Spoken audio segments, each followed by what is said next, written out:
নমস্কার বন্ধুরা, জয়াস ফুড রেসিপিতে তোমাদের সবাইকে স্বাগতম। আশা করি সবাই খুব ভালো আছো। আজকের আমি তোমাদের জন্য নিয়ে আসলাম আলু পেঁপের একটি তরকারি।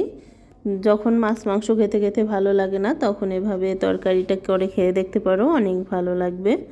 তো রান্নাটির জন্য আমি এখানে একটা পেঁপে আর দুটো ছোটো সাইজের আলু টুকরো টুকরো করে কেটে নিয়েছি। আর এখানে আমি রান্নার জন্য কড়াই গরম করে নিলাম। কড়াইয়ে তেল দিয়ে দিলাম 1 টেবিল চামচ মতো, আর দিয়ে দিলাম সেই আলু আর পেঁপে একসঙ্গে। প্রথমে আমি এটাকে একটু কষিয়ে নেব। দিয়ে দিলাম রান্নার জন্য 1 চামচ নুন দিয়ে দিলাম, আর দিয়ে দিলাম 1 চামচ হলুদের গুঁড়ো। তো এটাকে দিয়ে আমি একটু কষিয়ে নিচ্ছি, নেড়ে চেড়ে মিশিয়ে নিচ্ছি আলু পেঁপের সঙ্গে। আর দিয়ে দিলাম দেখো প্রায় 1 চামচ মতো ধনের গুঁড়ো। এটাকে দিয়ে আস্তে আস্তে করে আমি কষিয়ে নেব 4-5 মিনিট মতো।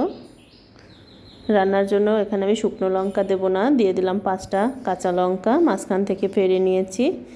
সব কিছু একসঙ্গে কষিয়ে নিচ্ছি। কষাতে কষাতে যখন দেখা যাবে যে কোনো জল নেই নিচের থেকে, তখন এটা কষানো হয়ে যাবে। এমনি এক্সট্রা কোনো জলও বের হয়নি। তো দেখো আমি এখানে রান্নার জন্য জল দিয়ে দিয়েছি পরিমাণ মতো। জলটা অনেক বেশি দেওয়ার দরকার নেই, কারণ পেঁপে কিন্তু বেশি সময় লাগে না সেদ্ধ হতে। তো এটা জলটা ফুটে আসলে আমি এখানে ঢাকা দিয়ে দেবো প্রায় 8 থেকে 10 মিনিট মতো। তার থেকে 10 মিনিট পরে দেখো ফিরে আসলাম। একবার ঢাকা দিলেই যথেষ্ট, এটা সিদ্ধ হয়ে যাবে। দেখতেই পাচ্ছ সিদ্ধ হয়ে গেছে, পেঁপেটা আলু পেঁপে দুটোই সিদ্ধ হয়ে গেছে। এটা রান্না কিন্তু খুবই সিম্পল এবং খুবই টেস্টি। তো এটাকে আমি এখন ফোড়নের জন্য ঢেলে নিয়েছি। ঢেলে কড়াইটা ধুয়ে একই কড়াইয়ে ফোড়নের জন্য তেল দিয়ে দিলাম আবার প্রায় 1 টেবিল চামচ মতো। ফোড়নের সময় কড়াইটা ধুয়ে নিতে হবে, নাহলে কিন্তু কড়াইটা পুড়ে যেতে পারে। আর ফোড়নে দিয়ে দিলাম দেখো একটা তেজপাতা মাঝখান দিয়ে চিড়ে নিয়েছি, আর দিয়েছি 1/2 টেবিল চামচ মতো জিরে, গোটা জিরে। এটা একটু নেড়ে চেড়ে তারপরে দিয়ে দেবো একটা পেঁয়াজ কুচি, বড় সাইজের একটা পেঁয়াজ কুচি দিয়ে দিয়েছি আমি এখানে ফোড়নে।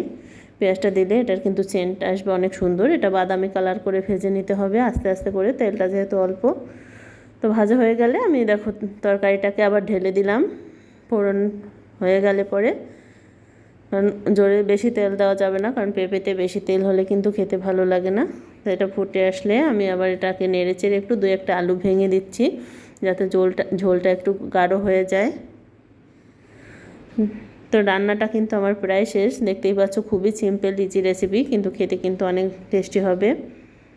এটাকে 2 মিনিট মতো ফুটে আসলে আমি এখানে চিনি দিয়ে দিলাম, সামান্য একটু চিনি দিয়েছি টেস্টের জন্য। আর দিয়ে দিচ্ছি 1/2 চামচ ভাজা জিরের গুঁড়ো।